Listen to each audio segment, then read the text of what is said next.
ಎಲ್ಲರಿಗೂ ನಮಸ್ಕಾರ ವೀಕ್ಷಕರೇ. ಸ್ವಲ್ಪ ಬಿಡುವು ಕೊಟ್ಟಿದ್ದ ಮಳೆರಾಯನ ಅಬ್ಬರ ಇದೀಗ ರಾಜ್ಯಾದ್ಯಂತ ಮತ್ತೆ ಶುರುವಾಗಿದೆ. ರಾಜ್ಯದಲ್ಲಿ ಮುಂದಿನ 5 ದಿನಗಳ ಕಾಲ ಭಾರೀ ಮಳೆಯಾಗಲಿದೆ ಎಂದು ಹವಾಮಾನ ಇಲಾಖೆಯು ಮುನ್ಸೂಚನೆಯನ್ನ ನೀಡಿದೆ. ರಾಜ್ಯದಲ್ಲಿ 11ನೇ ತಾರೀಕಿನವರೆಗೆ ಭಾರೀ ಮಳೆಯಾಗಲಿದೆ. ರಾಜ್ಯದ ಹಲವು ಜಿಲ್ಲೆಗಳಲ್ಲಿ ಈಗಾಗಲೇ ಹವಾಮಾನ ಇಲಾಖೆಯು ಯೆಲ್ಲೋ ಅಲರ್ಟ್ ಅನ್ನು ಘೋಷಿಸಿದೆ. ಹಾಗಾದರೆ ಯಾವ ದಿನ ಯಾವೆಲ್ಲ ಜಿಲ್ಲೆಗಳಲ್ಲಿ ಮಳೆಯಾಗಲಿದೆ, ಯಾವ ಜಿಲ್ಲೆಗಳಿಗೆ ಯೆಲ್ಲೋ ಅಲರ್ಟ್ ಅನ್ನು ಘೋಷಿಸಲಾಗಿದೆ ಎಂಬುದರ ಕುರಿತು ಸಂಪೂರ್ಣ ಮಾಹಿತಿಯನ್ನು ವಿಡಿಯೋದಲ್ಲಿ ತಿಳಿಸಿಕೊಡುತ್ತೇವೆ. ವಿಡಿಯೋ ಕೊನೆಯವರೆಗೂ ನೋಡಿ. ನಿಮ್ಮ ಜಿಲ್ಲೆ ಯಾವುದು ಅಂತ ಕಮೆಂಟ್ ಬಾಕ್ಸ್ನಲ್ಲಿ ಕಮೆಂಟ್ ಮಾಡುವ ಮೂಲಕ ತಿಳಿಸಿ. ಕರಾವಳಿ ಜಿಲ್ಲೆಗಳಲ್ಲಿ ಶುಕ್ರವಾರ ಸಾಧಾರಣ ಮಳೆಯಾಗುವ ಸಾಧ್ಯತೆ ಇದೆ.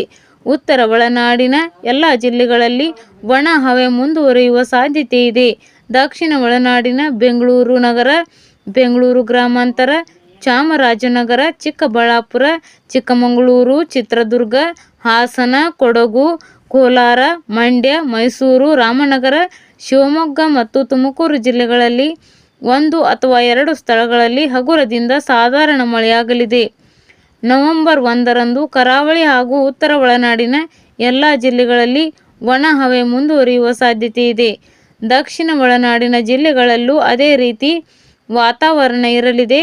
ಇನ್ನು ನವೆಂಬರ್ 10ರಿಂದ 12ರವರೆಗೆ ಉತ್ತರ ಒಳನಾಡು ಹಾಗೂ ದಕ್ಷಿಣ ಒಳನಾಡಿನ ಎಲ್ಲ ಜಿಲ್ಲೆಗಳಲ್ಲಿ ಒಣ ಹವೆ ಮುಂದುವರಿಯುವ ಸಾಧ್ಯತೆ ಇದೆ ಎಂದು ಹವಾಮಾನ ಇಲಾಖೆ ಮಾಹಿತಿ ನೀಡಿದೆ.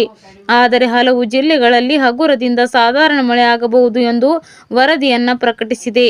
ಈಗಾಗಲೇ ಮಳೆಯಿಂದ ತತ್ತರಿಸಿ ಹೋಗಿರುವ ಜನರಿಗೆ ಇದು ಬ್ಯಾಡ್ ನ್ಯೂಸ್.